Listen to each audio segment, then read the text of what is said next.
तीन ऐसी बातें जिससे जिन आपके अंदर दाखिल होता है। इस वीडियो के हवाले से मैं आपको यही बताने जा रही हूँ, तो वीडियो को लास्ट तक जरूर देखिएगा। और जिस किसी ने भी मेरे चैनल को सब्सक्राइब नहीं किया है तो पहले मेरे चैनल को सब्सक्राइब कर दे।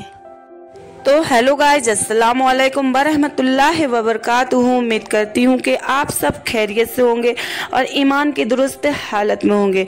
तो जिन या जिन्नात एक ऐसा नाम है जिसके बारे में आपने ज़रूर सुना होगा, लेकिन ज़रूरी नहीं है कि उन पर आपका यकीन हो, क्योंकि उनके बारे में हर किसी की एक अलग राय होती है और हर किसी का यकीन भी इस मामले में अलग अलग है। कुछ लोग कहते हैं कि वो इस दुनिया में होते ही नहीं है और कुछ लोग कहते हैं कि जिन्नात होते हैं। और इस बात पर भी लोगों का में इख्तिलाफ है कि वो किसी इंसानी जिस्म में घुस सकते हैं या नहीं, लेकिन सही बात कुछ ही लोगों को मालूम है। खैर, लोगों की इस मामले में तो राय अलग अलग है, लेकिन जहां तक इस्लाम का ताल्लुक है तो वो जिन या जिन्नात के वजूद और असर को मानता है।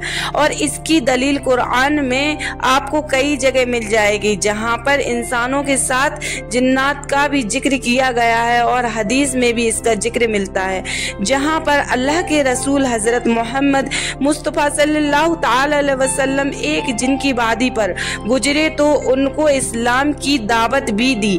इससे पता चला कि जिन्नातों की भी एक दुनिया है और इनमें इंसानों की तरह अच्छे भी होते हैं और बुरे भी होते हैं, और बुरों से नुकसान पहुंचने का खदशा इंसान को हमेशा रहता है, लेकिन डरने की कोई बात नहीं है। ये हर वक्त और हर किसी के ऊपर अपना असर नहीं छोड़ सकते हैं और ना ही किसी को परेशान कर सकते हैं, लेकिन कुछ बातें होती हैं जिनकी वजह से एक जिन किसी इंसान के जिस्म में घुस सकता है और परेशान कर सकता है। इस बारे में शेखुल इस्लाम इब्न तैमिया रदियल्लाहु ताला अन्हु ने इशारा किया है कि जिन आपके अंदर तीन तरीकों से दाखिल हो सकता है।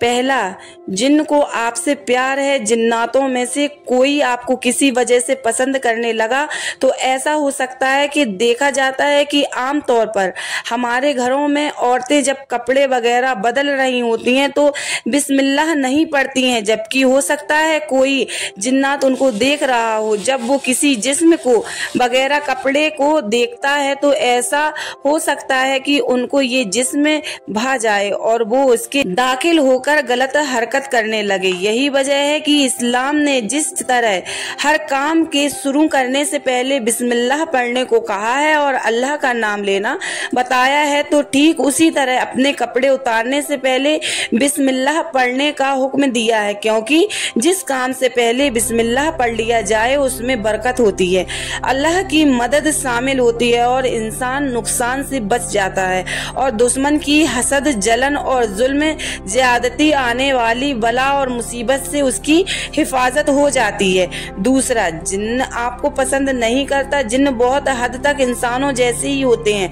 अगर किसी वजह से आपको पसंद कर सकते हैं तो मुमकिन है कि आपको ना पसंद करने लगे, और अगर कोई किसी वजह से आपको पसंद हो गया हो तो बदले में फिराक में वो नुकसान पहुंचाने और परेशान करने में हद कर देता है और उनके किसी भी किस्म की ज्यादती की उम्मीद की जा सकती है। अनजाने में आपके जिन को नुकसान पहुंचाया। चूंकि हम लोग जिनों को अपनी आंखों से नहीं देख पाते हैं, नतीजा क्या होता है कि अनजाने में हमारे किसी अमल से किसी जिन्नात को चोट लग गई या कोई नुकसान पहुंच गया तो उसकी वजह से जिन पीछे पड़ जाता है और नुकसान पहुंचाता रहता है। इसलिए फिर मैं वही बात कहूंगी कि किसी भी काम को करने से पहले बिस्मिल्लाह को जरूर पढ़ लें, ताकि इस तरह से नुकसान से बच सके। जिन्नात से कैसे बचे?